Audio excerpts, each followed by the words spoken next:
Programme میں ایک بار پھر خوش آمدید سر. آپ کو کیا لگتا ہے انفیکٹ اب دونوں فریق کتنی ریئلسٹک اپروچ کے ساتھ آئیں گے اور سیکنڈ راؤنڈ ہم یہ سمجھیں کہ بڑا کنکلوسیو ہوگا اور کسی ایگریمنٹ کے بعد ہی دونوں فریق ڈائلاگ ٹیبل سے اٹھیں گے؟ دیکھیں اچھا امکان تو ہے اس کا کیونکہ اب کافی ساری چیزیں بہت ہی اب یہ جو ڈپلومسی پاکستان کے توسط سے ہو رہی ہے اس کی وجہ سے اب یہ کافی عرصے سے چل رہی ہے. ظاہر ہے یہ تو مذاکرات کے پہلے راؤنڈ سے پہلے بھی بہت دن پہلے سے پوری اس جنگ کے دوران بھی چلتی رہی ہے.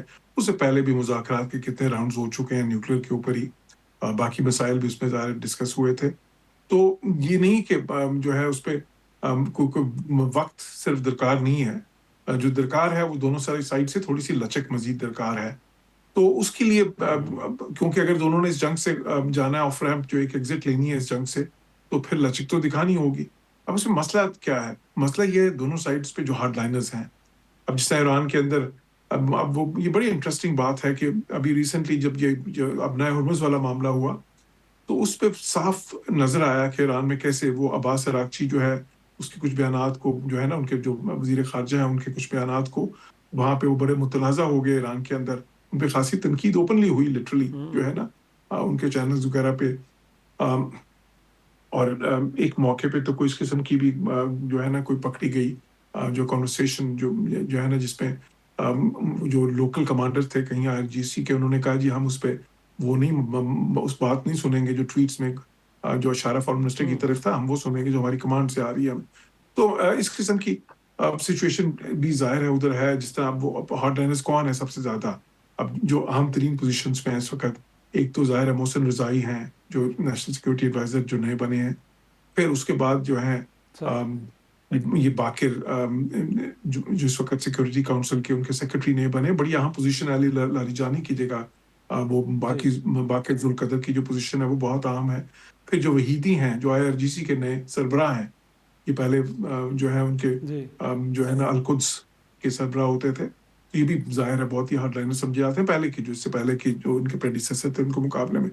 تو دوسری طرف جو پریگمیٹسٹ ہیں اس میں کالباف سب سے زیادہ اہم ہے, باقی کالباف, پھر یہ عباس عراقچی بھی ہیں اس میں, پھر پزشکیان صدر جو ہیں وہ. تو وہ جو ہے نا دیکھیں کیونکہ اب ظاہر ہے اتنی زیادہ ان کی لیڈرشپ جو ان سی اس کو اسیسینیٹ کیا گیا تو ایران کے اندر لیڈرشپ تھوڑی سی فریکچر ہے اس وقت. تو وہ ایک معاملات بھی ہیں. پھر دوسری طرف امریکہ میں دیکھیں تو وہاں پہ بھی ہیگسیت بہت ہارڈ لائنر ہیں.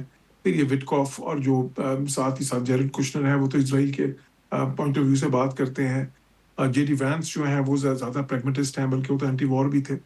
تو یہاں پہ بھی ایک وہ تو یہ ایک تو ہارڈ لائنرز کی اور جو ماڈریٹس کی جو ٹسل ہے دونوں جگہوں پہ, دونوں امریکہ میں ہو یا ادھر ہو, وہ ایک اہم ہے. پھر ساتھ ہی ساتھ اسرائیل کا رول اس میں وہ دیکھیں اسرائیل اس جنگ میں تو شامل ہے نا, اسرائیل بڑا اہم فریق ہے لیکن مذاکرات میں تو شامل نہیں ہے. تو اس کا مطلب کیا ہے؟ اس کا مطلب یہ کہ امریکہ نے اس کو ساتھ لے کے چلنا ہے, وہی ان کی گارنٹی دیں گے. لیکن گارنٹی تبھی دے سکیں گے نا جب کوئی اسرائیل کی بھی جو ریڈ لائنز ہیں اس کو بھی بیچ میں رکھیں گے. تو وہ ریڈ لائنز کہاں پہ ہیں سب سے زیادہ؟ وہ نیوکلیر ایشو پہ ہیں. تو نیوکلیر ایشو پہ ایک دو چیزیں جو اور لاسٹلی سر آپ کا کوئی کمنٹ چاہوں گا میں اس پہ کہ جو اس وقت انٹرنیشنل ڈپلومیسی ہے یہ کیا صرف فیسیلیٹیشن کا رول پلے کر رہی ہے یا دونوں فریقین کے اوپر ایک دباؤ کی کیفیت بھی بنا رہی ہے؟ یہ کوئی کمنٹ سر؟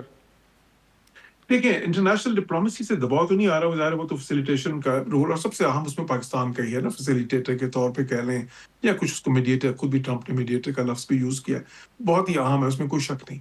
پریشر اس سے نہیں آ رہا دوسرے ملک, پریشر آ رہا ہے اکنامک جو کاسٹ ہے جنگ کا, اس سے پریشر آ رہا ہے.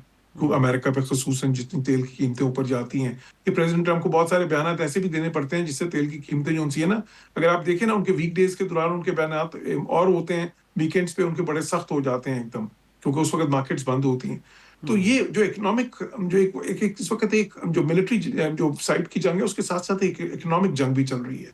تو اس کا جو ہے نا بیسیکلی وہ دونوں کے اوپر اس کا بہت زیادہ وہ پریشر ایران کے اندر کے بھی ظاہر ہے. ابھی جس طرح انہوں نے بلاکیٹ کیا تو اس سے ایران پہلے تو تیل ان کا دگنی قیمت پہ بکنا شروع ہو گیا تھا کیونکہ امریکہ نے سینکشنز ٹیمپرریلی ہٹا دی تھیں, اور ان کا تیل تو نہیں رک رہا تھا, وہ تو ہو رہا تھا, وہ بھی رک گیا. تو اس کا بہت پریشر ہے. تو میں سمجھتا ہوں کہ وہ جو ہے نا انٹرنیشنل اوپینین سے زیادہ وہ جو اکنامک کاسٹ دونوں سائڈس پہ ہے اور پولیٹیکل کاسٹ ان کی اپنی کانسٹیٹوئنسیز کا, وہ زیادہ بڑے فیکٹرز ہیں. بہت شکریہ جوہر سلیم سے گفتگو کر رہے تھے. ناظرین ایک چھوٹا سا بریک لیں گے, بریک کے بعد کچھ ذکر کریں گے تحریک انصاف کا, وہ جماعت کے جو ایک بہت بڑی اسٹرگل تو کر رہی ہے لیکن اس کو خود اندر سے بڑی ٹوٹ پھوٹ کا شکار ہے. کیا وجوہات ہیں, ایک چھوٹی سی بریک کے بعد جاننے کی کوشش کرتے ہیں.